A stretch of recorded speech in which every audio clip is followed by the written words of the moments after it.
Before you skip this video, picture this for a second. You've planned your retirement around a Social Security check you earned over decades of work. And then one day that deposit shows up 20% to 25% smaller than you expected. Rent still costs the same. Groceries still cost the same. Prescriptions still cost the same. But your monthly income just took a permanent hit. That's not a far-off, maybe someday scenario. According to the government's own projections, Social Security is heading toward a serious financing shortfall within roughly the next decade. If lawmakers do nothing, the system would eventually be forced to pay out only what it brings in, which could mean benefits are reduced across the board, often estimated around 75 to 80% of scheduled benefits. And here's the part many people miss.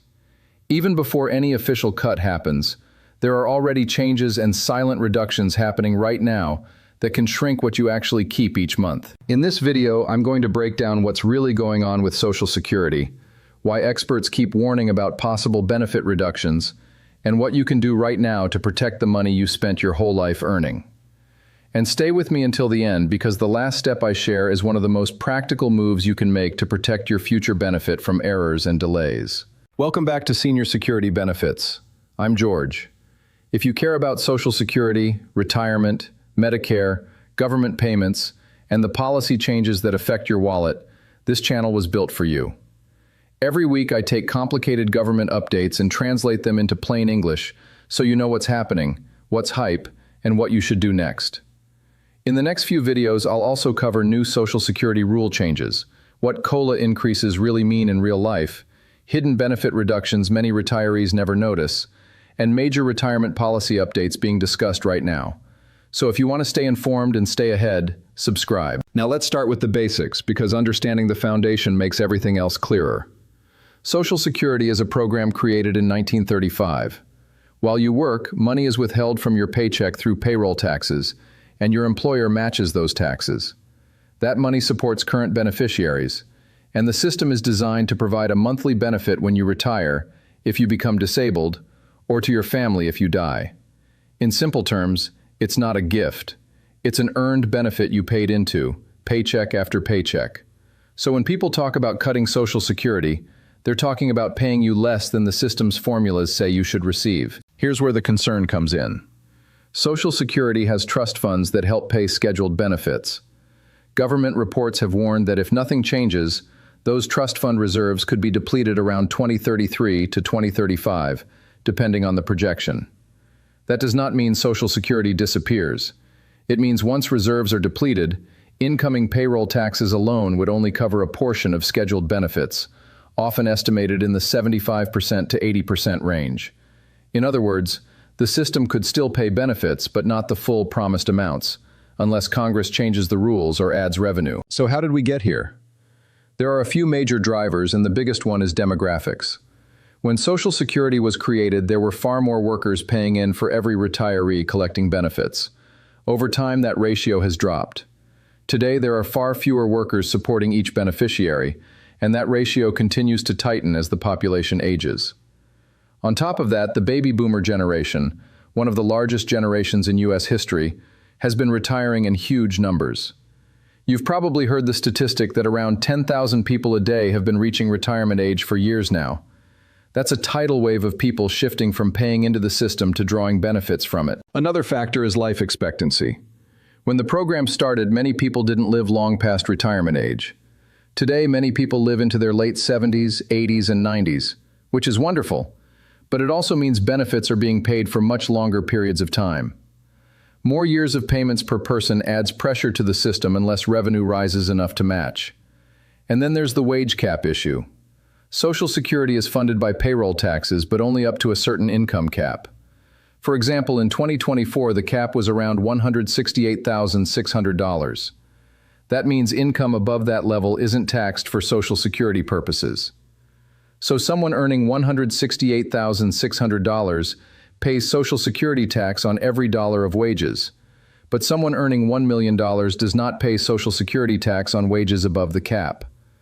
Many analysts argue that this cap is a major lever Congress could adjust if it wanted to strengthen the program. Now let's talk about what's happening in Washington, because the shortfall has produced a lot of proposals, and some of them would directly reduce benefits, even if they aren't described as cuts. One proposal that keeps coming up is raising the full retirement age. Right now, full retirement age is 67 for people born in 1960 or later. Some proposals suggest pushing that to 69 or even 70. In real life, raising full retirement age is effectively a benefit cut for many people because it forces you to wait longer to receive 100% of your scheduled benefit. And if you claim earlier, the reduction becomes larger. That hits especially hard for people in physically demanding jobs, construction, warehouse work, factory work, caregiving, where just work longer isn't realistic. Another proposal is changing how COLA is calculated. COLA is the annual cost of living adjustment meant to help benefits keep up with inflation. Some policymakers have suggested switching to a different inflation measure that generally rises more slowly. That may sound minor, until you understand compounding. A slightly smaller COLA year after year can mean thousands or tens of thousands less over a long retirement.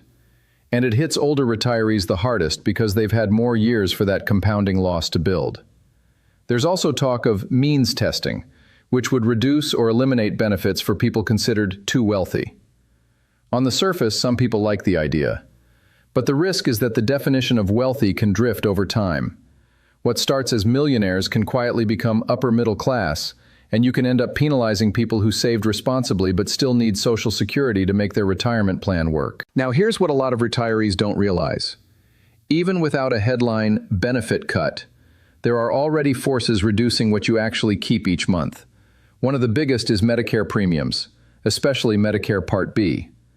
For most beneficiaries, Part B premiums are automatically deducted from the Social Security check. If Part B premiums rise faster than COLA, your raise can get eaten up, partially or even entirely. You might see a bigger gross benefit on paper but take home the same amount or less after the premium. That's a hidden squeeze that happens to millions of people, and it's one reason retirees often feel like Social Security isn't keeping up, even when COLA exists. Another silent reduction is taxation of Social Security benefits. Depending on your total income, federal rules can tax up to 85% of your Social Security benefits. And here's the frustrating part. The income thresholds that trigger taxation were set decades ago, back in the 1980s, and were not indexed for inflation. That means over time, more and more ordinary middle-class retirees get pulled into paying tax on benefits. So even if your gross check rises, your net benefit after taxes can shrink relative to your expenses. Let's also talk about the Social Security Administration itself, because your benefit isn't just about the law, it's about administration. SSA has dealt with staffing shortages, budget pressure, office congestion, and long phone waits. If you've tried calling, you may have experienced it. Long holds, short answers, and difficulty getting issues resolved. That matters because delays and errors aren't just annoying, they can be financially damaging.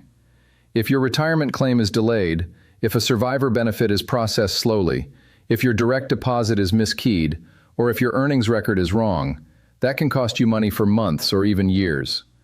And the people most harmed by administrative breakdowns are usually the most vulnerable.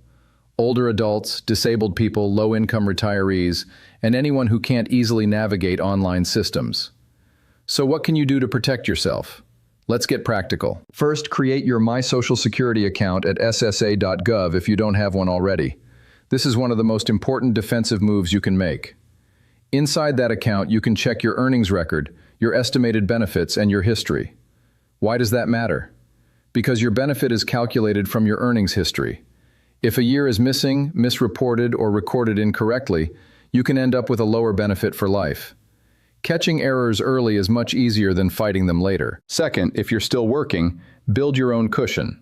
I know that's easier said than done, but even small, consistent savings matter. If you have a 401k, try to contribute at least enough to get the employer match. That match is essentially free money. If you don't have a workplace plan, consider an IRA. The goal isn't to replace Social Security. The goal is to reduce your vulnerability if benefits get squeezed by policy changes, Medicare premium increases, taxes, or administrative delays. Third, be strategic about when you claim Social Security. This is one of the biggest decisions you'll ever make financially. Claiming at 62 can permanently reduce your benefit by as much as roughly 30% compared to full retirement age, depending on your FRA. Waiting beyond full retirement age can increase your benefit through delayed retirement credits, roughly 8% per year up to age 70, about 24% more if you delay from 67 to 70. That's one of the few returns in retirement planning that's effectively guaranteed by law, and it can also increase survivor protection for a spouse if you're the higher earner. It's not right for everyone, but you should understand the trade-offs before you file. Fourth, watch what policymakers are proposing, because silence is how bad ideas become law. Call your representatives, email them.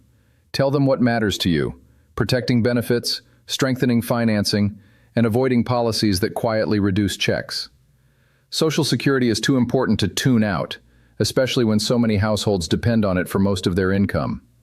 Fifth, protect yourself from scams. Scammers love fear, and they love Social Security. If someone calls claiming your benefits are suspended, or that your Social Security number is blocked, or they demand payment through gift cards, wire transfer, or cryptocurrency, it's a scam. Hang up. The real SSA does not operate that way. If you're unsure, call SSA using the official number 1-800-772-1213 or go directly to ssa.gov. Don't trust inbound calls, texts, or links. Now let's zoom out for a moment, because Social Security isn't just a retirement program, it's a national lifeline. Tens of millions of Americans receive Social Security each month. For many seniors, it provides at least half of their income, and for a significant group, it provides nearly all of it. Without Social Security, the poverty rate among older Americans would skyrocket. And Social Security also supports disabled workers and families, as well as survivors, widows, widowers, and children after a worker dies. So when we talk about cuts, we're not just talking about retirees. We're talking about disabled households, grieving families, and people who don't have a backup plan. And I want to address a phrase you hear constantly: Social Security is going broke, or it's a Ponzi scheme. That's misleading. Social Security is a pay-as-you-go system. As long as people are working and paying payroll taxes, money is coming in. Even if trust fund reserves are depleted, the system doesn't go to zero. It can still pay a large share of scheduled benefits. The issue is a gap that needs policy action, not a total collapse. And there are multiple ways to close that gap: adjusting the wage cap, changing payroll tax rates, adjusting formulas, or combinations of reforms. The problem is not mathematical impossibility. It's political agreement and timing. So here's my message: don't panic, but don't be complacent. The risk of future benefit reductions is real if lawmakers do nothing, and the silent reductions are already happening through Medicare premiums, taxation thresholds, and administrative strain. But you have tools. You can protect yourself by monitoring your record, planning your claiming strategy, saving what you can, avoiding scams, and staying active as a voter and constituent. If this video helped you, hit like and share it with someone who's retired or close to retirement, because a lot of people don't realize how fragile their plan is until something changes. Subscribe to Senior Security Benefits so you don't miss the upcoming deep dives on COLA, claiming strategies, Medicare deductions, and policy proposals that could change your future. And drop a comment. Are you worried about Social Security cuts? Or are you more concerned about the hidden reductions like Medicare premiums and taxes? I read the comments and I use them to plan the next videos. Thanks for watching. Take care of yourself, and I'll see you in the next one.